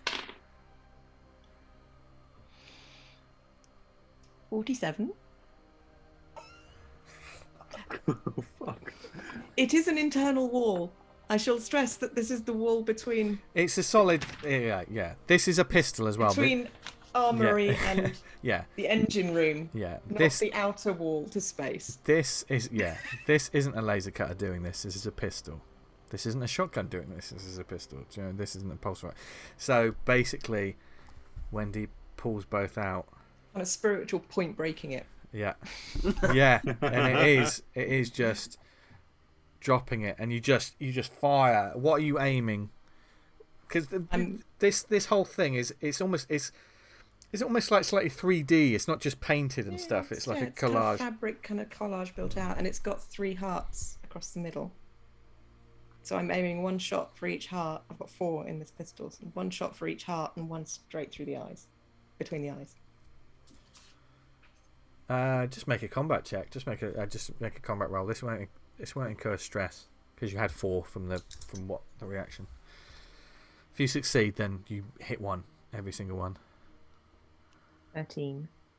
Oh, it's just the instinct. It's just there is like this marine that is just sort of, you know, caked on grime and mud with like just tear marks down her face, and she shudders, and then like a robot, the eyes just it's like that. It's like a moment in The Equalizer when everything just stops and she just pulls out a gun and bang, bang, bang, bang. And you all hear it like 4 shots, 4 loud shots, because the barracks there's an echo to it. It doesn't go through the walls, but they embed these shots in bed, and she nails every single shot that she does until it's just.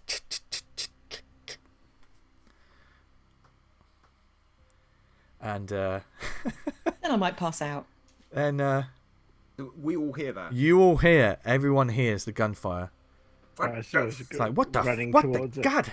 Yeah, run to. Yeah, I hobble with my gun. Yeah. I'm passed out on the floor holding a gun. My God, she shot herself 4 times. There's no wounds. She What the? clearly didn't do that. Oh, you're the doctor. What the hell's she still doing with a gun? I'm sorry. Fuck the gun. Do you see what is in her other hand? There's a hand welder. She's unconscious and she's got a hand welder, and the wall smells like booze. Smells like flammable booze. It would just take the hand welder like slowly out of her hand. Yeah, keep that out of her. Keep her away from any this. We need to get her in a room. Get her in her safe room to leave now. her in the armory, you know? We're not leaving her in here. Get her back in her goddamn shouldn't room. have left her in here in the first place. Brazel, do you want another fucking scar? Pick that woman up and get her back in her goddamn room now. Aye, aye, Cap. She storms off. And you carry Wendy back to her actual room, which doesn't have any tentacles and stuff in it anyway. I presume. I don't know Wendy. No. Yep. No. So Wendy is out of it. The rest of you, as the captain is going up and making her calls and stuff, what do the rest of you do? What do the rest of you do? I'm just going to go to the engine room. Okay. I'm going to take down the mural of the octopus. Yeah. They starts picking it apart. Watching out for glass, of course. Yeah, and Bullets. trying to set it on fire. Yeah. Like a good janitor.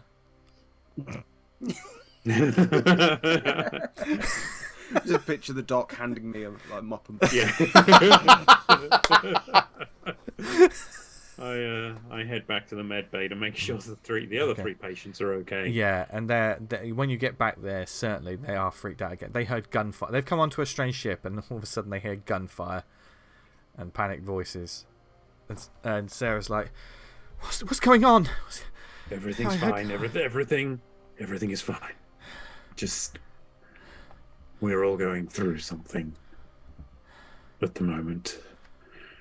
And he just slumps down in his chair. And I imagine from there you could hear the clanging of the it's coming from the engine room as well. I'm always like, is the engine supposed to make that noise? When Zam's down there, yes, it's how he centers himself. Oh, I see. I used to do that with Sudoku. Of course you did. It's less noisy though.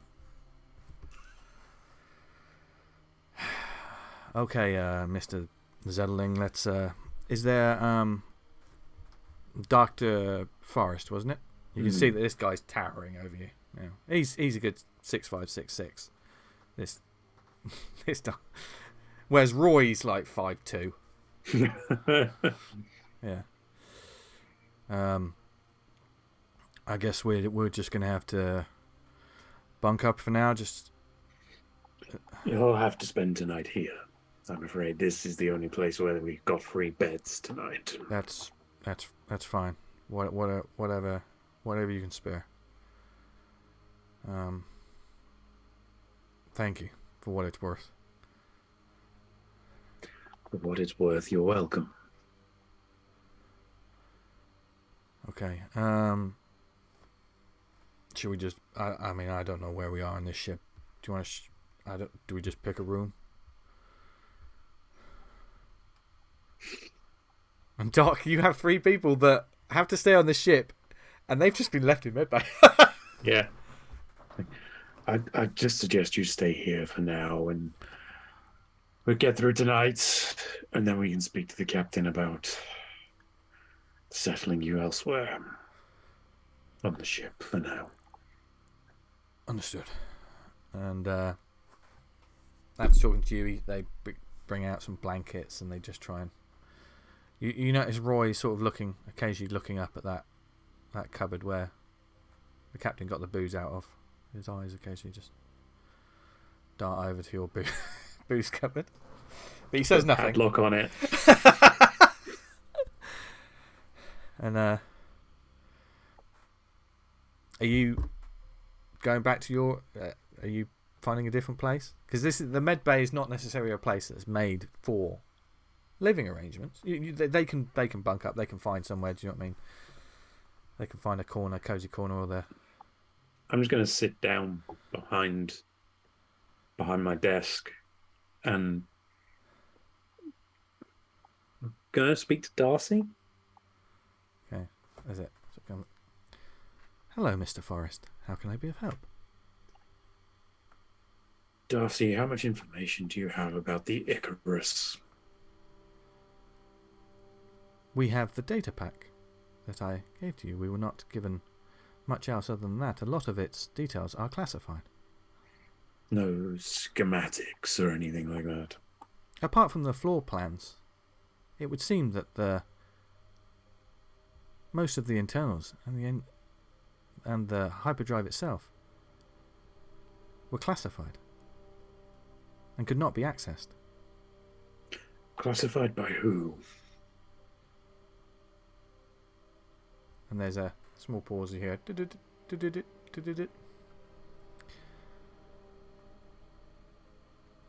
There seems to be several idents of great importance who have classified this.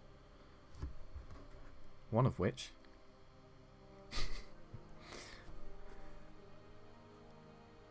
one of the heads of Echelon, one Regis Valmont.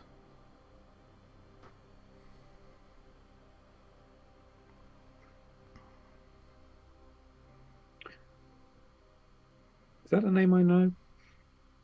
That is not a name you know. Okay.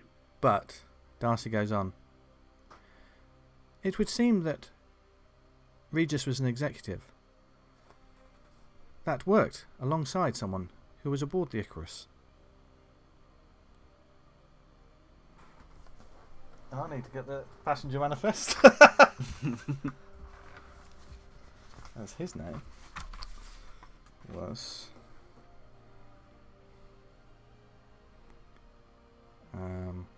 while I'm searching up there, I think it's... Yes.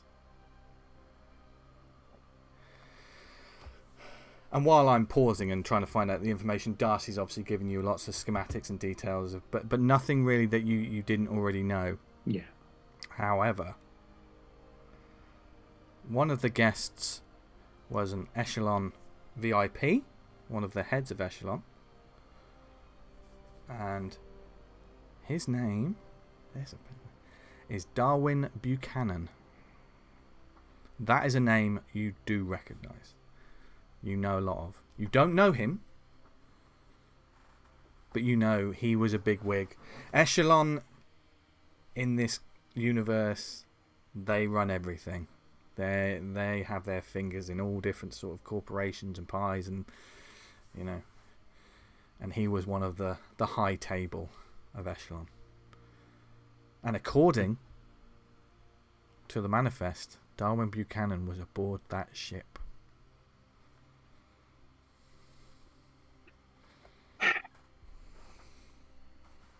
Thank you, Darcy. Can I do anything else for you, Doctor? No. Would you like some whale song to help you sleep? No. A babbling brook, perhaps? Darcy, I think we've reached the end of this moment. Thank you. Certainly. Good night, Doctor. Good night, Darcy. And the doctor slumps down and puts his head in his hands and despairs quietly.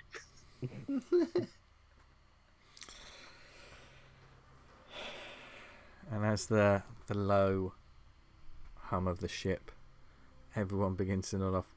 As Blaze, you tired and probably stinking a little bit of booze and cleaning products, you head back to your barracks, which I think this is the first time, because you've been you've been on the ship for a few days before you went to the Icarus, didn't you? I think you were woken up. it's where I got changed into my dress whites. Yeah.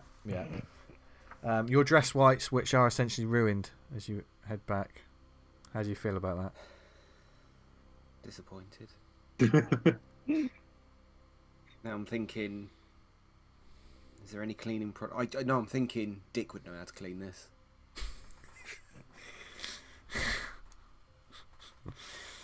Chuck it in the corner. The irony. And for the first time in a little while, the crew of the O'Brien eventually get some sleep. Although for Wendy, it is not a peaceful sleep.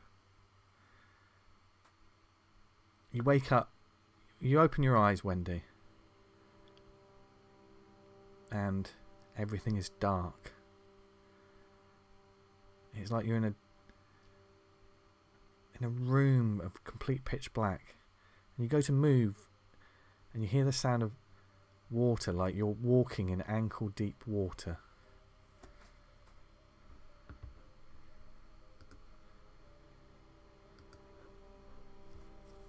What do you do?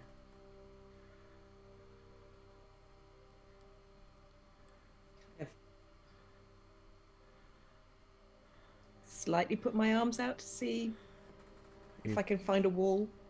You put your arms out and you're feeling for the wall, and eventually you feel it, and the wall is to either side of you. It's within touching distance. Your palm flat against either side of the wall, and it is cold. It feels wet, but it feels like steel. It feels like cold, wet metal. You begin pushing forward, and then you just hear a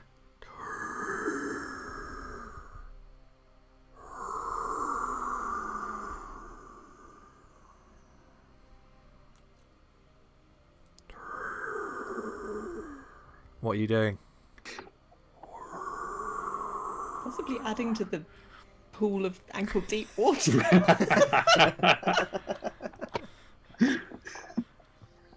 I'm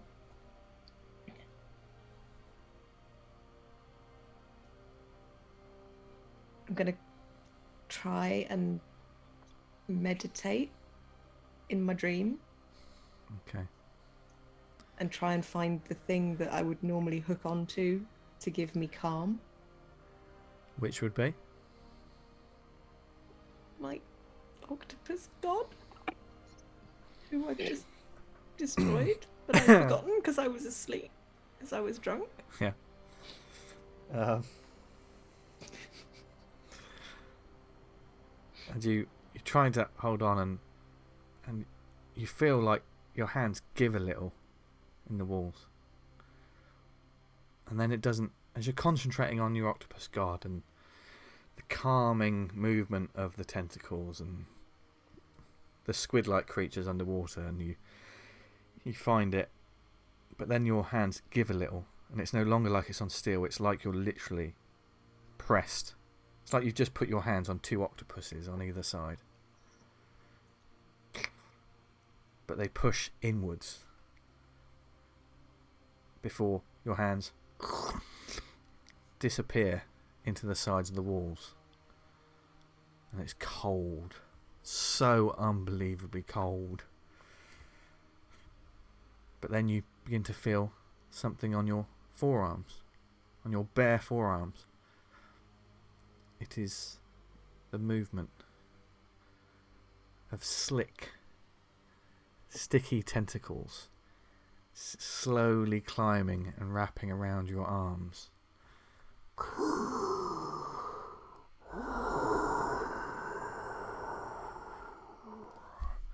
And you go to pull your arms free and they won't move. And then you realise the water is no longer splashing. It's almost like you're stepping in sludge and it's solidifying around your ankles and beginning to rise up. And as you feel the tentacles climb up your shoulders and up your neck, you are frozen in fear. And this is all in complete black. You can't see anything, but you can just hear.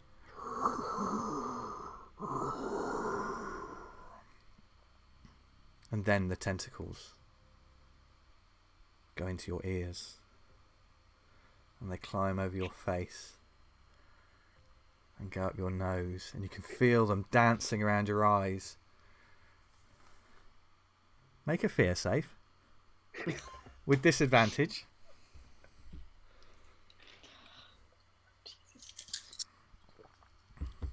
Horror phrase, Vince, you prick.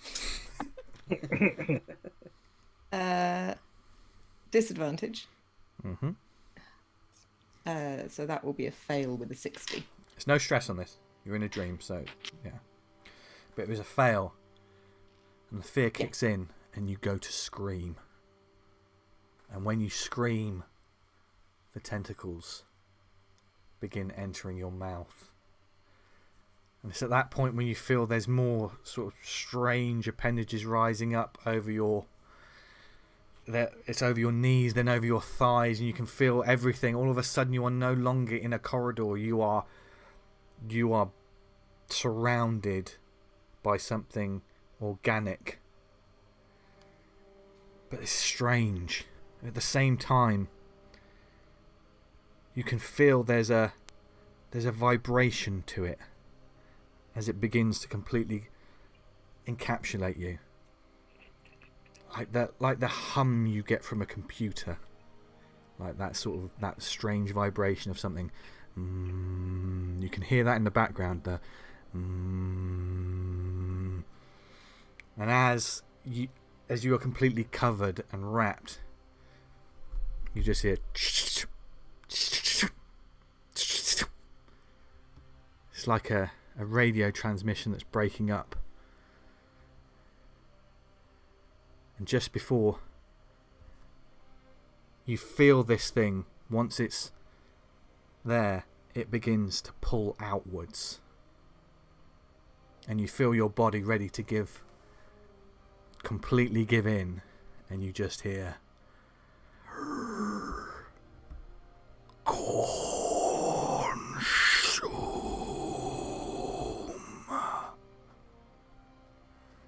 And that's where we're going to end this week's episode.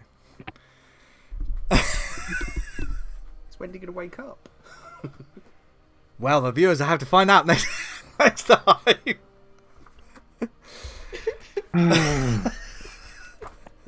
What was in that whiskey, Doc? Octopus.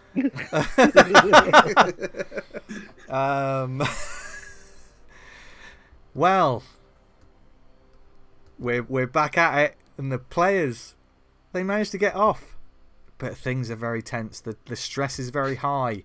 The tension is in the air. There's lots of things going on.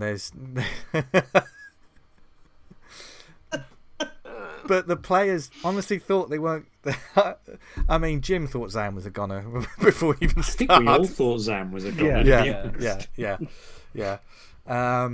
But yes, the story's it's not over yet. The season's not over yet. And the lingering effects of what's happened on the Icarus are going to keep going for a little bit. But where is the ship headed? Where is it going? How are they going to get out of this predicament? There's so many bad predicaments that have happened to this crew and this ship. They've stacked on top of one another, which means it makes for a brilliant story because you're always rooting for the underdogs. And thank you for watching. We hope you enjoyed this week's episode. It's going to be, who knows, next week. Listen to this. The players are about to have a go at me. Next week might be a calmer week. Fuck off. Yeah, I'm sure it'll be lovely. At one point, you know, there might be some chances to de-stress, to possibly level up in some ways. And you'll find out how we're going to do that if you tune in next time, because I will also be talking about the mechanics as well as scaring them to death. I'm not tuning in. Tuning in. That's it. We're on strike. Yeah. Once again, we demand a shopping episode. Don't worry, you're getting. Look, there may be something like that in the future. I say we strike. There may be something in the future.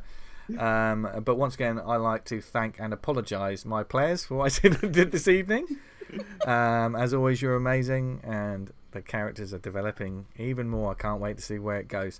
Where can people find my lovely players online, etc.? In the corner, huddled. Twitter.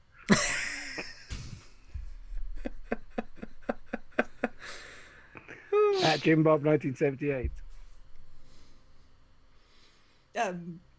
I shall be destroying all known seafood outlets in the Greater Somerset area. I'm tracking my progress on Twitter at Lizzie Boyle Says. The war on sushi. I love squid and octopus. Delicious. Just Twitter. when they're alive as well. What have I done? Well, I've taken it all down now, so. Yeah, cool. Twitter, you said, Gav?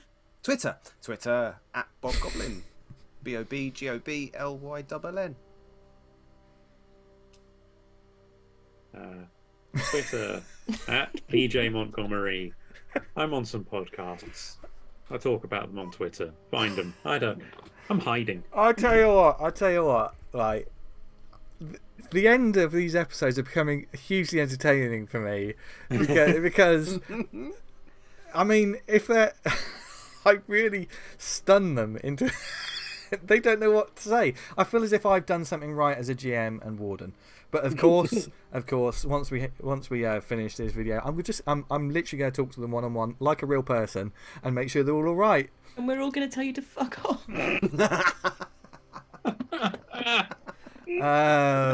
But with love. We're going to say it with love. With love. And speaking of love, we love the music of Tabletop Audio, who you can hear in the background. Go support them on Patreon.